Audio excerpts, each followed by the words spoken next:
안녕하세요. 2월 13일 일요일인데요. 오랜만에 영상을 켰습니다. 이렇게 오랜만에 영상을 켠 이유는 최근에 시장이 굉장히 안 좋았습니다. 그래서 저처럼 또는 제 영상을 보시고 저와 비슷한 매매를 하시는 분들, 수익 매매를 기반으로 하시는 분들은 이 구간에서 수익을 내기가 굉장히 어려웠는데요. 저 같은 경우에는 어떤 식으로 어떤 종목을 매매를 했는지 좀 참고 삼아 보시면 좋을 것 같아서 한번 영상을 켰습니다. 하락폭이 상당히 컸죠. 뭐 여러 가지 이유가 있었는데요. 그런 이유는 둘째 치더라도 이런 하락폭이 큰 하락장에서 수익 매매는 어떤 종목들로 어떻게 하는지 한번 참고 삼아 보시면 괜찮지 않을까 생각이 됩니다. 우선 그 매매 내역을 한번 보면요. 1월달 매매 내역을 한번 보면 이쪽 키움 계좌에서는 주로 로봇주 위주로 매매를 했고요. 로보로보, 로보티즈, 아지넥스텍, 그리고 그 이후에도 로보티즈를 계속해서 이 구간에서는 매매를 했었네요. 한번 매매 내역을 보도록 하겠습니다. 우선은 로보티즈 한번 보면 이렇게 이 구간에서 매매를 많이 했고요. 이 차트 자리를 보면은 이 0.5 상승폭의 이 절반 이하 구간에서 매매를 많이 했습니다. 이 절반 구간에서는 어느 정도 계속해서 반등이 여러 차례 나왔기 때문에 더 이하로 빠졌을 때 이 382 주변에서 매매를 했고요. 이 하락 지수가 빠지기 이전에 가장 강한 추세를 보여줬던 그 섹터라고 볼 수가 있겠죠. 가장 강한 테마였던 로봇주들, 그 로보티즈, 로보로보, 뭐 아지넥스텍 이렇게 매매를 했는데 이 구간에서 지속적으로 매매를 했습니다. 어느 정도 큰 반등까지 기대를 했지만 짧게 매도를 선택한 이유는 시장이 워낙 불안했기 때문에 일단은 수익을 주는 것만큼 챙기고 빠지면은 다시 사고 이렇게 짧게 수익을 계속 챙기는 방식으로 매매를 했고요. 그리고 로보로보도 마찬가지로 비슷한 관점으로 계속 매매를 했습니다. 이 종목이 이후에 큰 반등이 나왔는데요. 이렇게 반등이 나올 만한 충분한 거래 대금과 상승 추세 그리고 테마의 강도가 있었는데 시장의 불안으로 인해서 이 종목도 마찬가지로 좀 짧게 끊어서 매매를 했습니다. 그리고 아지넥스텍 이 종목도 상당히 좀 강했죠. 아지넥스텍도 거래 대금이 이 상승할 때 3천억까지 이상 나오면서 상당히 강했고 이 종목도 비슷한 차트 자리에서 크게 눌림이 왔을 때 382 주변에서 매매를 해서 수익을 보고 나왔고요. 이 이후에도 굉장히 좋은 움직임을 보여줬던 종목이죠. 그리고 여기에서는 이렇게 로봇주 위주로 매매를 했고 KTB 계좌, 눌림을 주로 하는 KTB 계좌 한번 보도록 하겠습니다.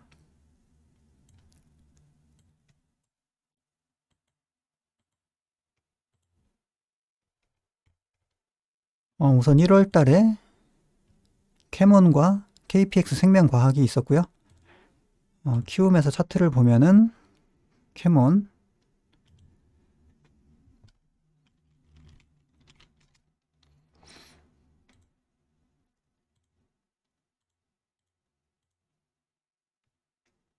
캐몬을 한번 보면 자리가 비슷하죠. 이 구간에서 매수를 해서 이 구간에서 매도를 했던 그런 종목이고 이 종목을 선택한 이유는 화이자의 이 관련주였는데 노바백스 백신 국내 허가를 앞두고 있었다. 이때는 화이자 말고 노바백스 관련해서 이런 재료가 있었죠. 그렇기 때문에 이 구간에서 매매를 했고 반등이 잘 나왔습니다. 그리고 KPX 생명과학 이 종목이 화이자 관련주였죠. 화이자 먹는 코로나19 치료제 팍스비루드에 어떤 그 재료가 남아 있었기 때문에 차트 자리는 거의 비슷합니다. 이런 자리에서 마찬가지로 KTB 쪽 계좌에서 매매를 했고 이 구간에서 아마 매수를 해서 이 구간 정도에서 매도를 하고 나온 그런 종목으로 보이고요. 아진엑스텍 조금 전에 봤던 종목이고, 로보티즈 여기서도 마찬가지로 매매를 했고요. 한국전자인증 이 종목은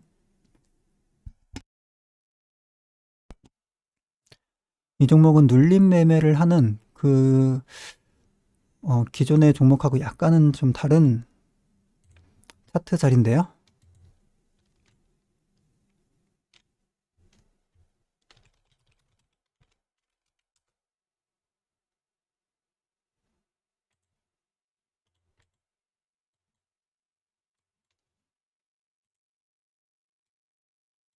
차트 자리는 비슷하네요. 비슷한 자리고, 이 종목을 매매했던 이유는 그 토스 평가 가치가 16조 정도 지금 평가를 시장에서 하고 있기 때문에 이 구간에서 일정 구간 좀 짧게 좀 끊었던 것 같습니다.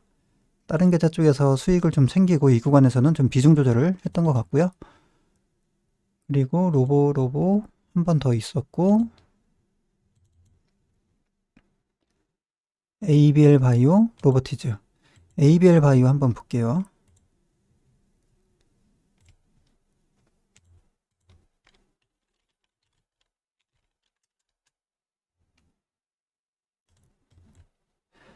ABL 바이오 같은 경우에 이 재료가 사노피라고 하는 그 외국 기업에 1.2조 규모의 기술 수출을 했다는 이런 재료가 있었거든요. 그래서 이 구간에서 상한가가 나오면서 강하게 상승을 했고 조정이 나왔습니다. 그렇기 때문에 저는 이 0.5 절반 구간에서 진입을 해서 반등의 매도가 잘 되었던 이런 종목이고요. 이 시총 대비해서 그리고 이 종목의 매출액 대비해서 1.2조 기술 수출 상당히 좀 재료가 괜찮았다고 저는 생각을 했기 때문에 이 종목을 매매를 했습니다. 그리고 하이로닉, TS 트릴리움,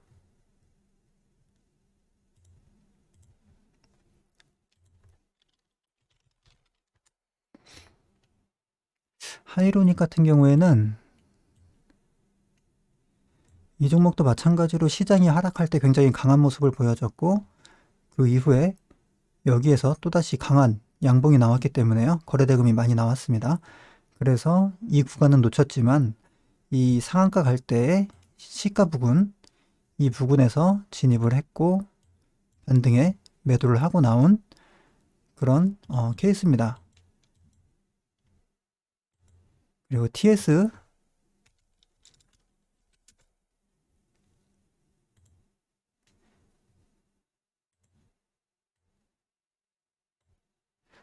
이 종목은 대략 아마 이 정도 구간에서 1차 매수를 들어갔던 것 같고요. 그리고 밀려서 추가 매수를 했고 그 이후에 밀렸을 때 이 키움 계좌에서도 여기서 들어가서 반등의 매도를 하고 나왔던 이런 종목입니다.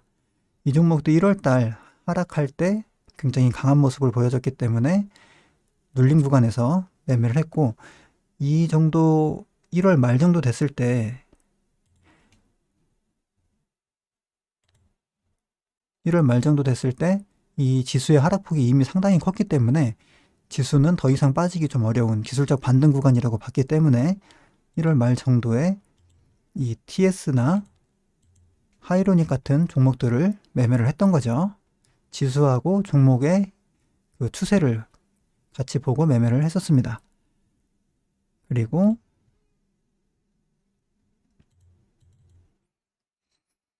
웹스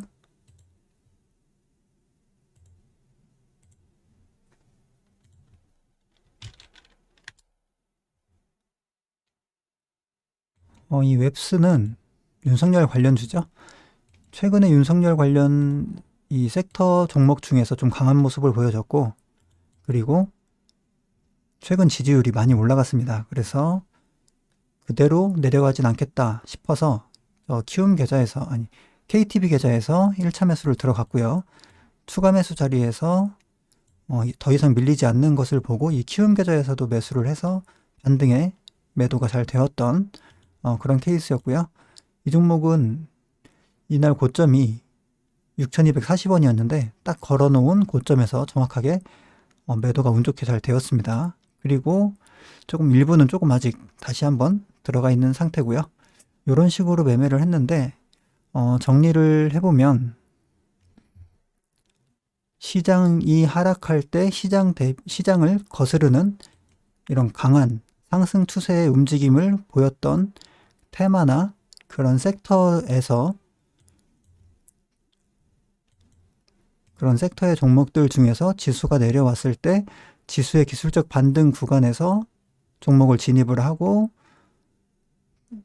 지수가 되돌림 반등이 나올 때 매도를 한 그런 케이스들이 대부분 많죠. 그렇기 때문에 이런 구간을 대부분 잘 넘어올 수가 있었고요. 당연히 이 높은 구간에서 종목을 많이 들고 있었다면 상당히 어려웠을 시장이었을 텐데요. 저 같은 경우에 일단 로봇주들 위주로 많이 종목을 갖고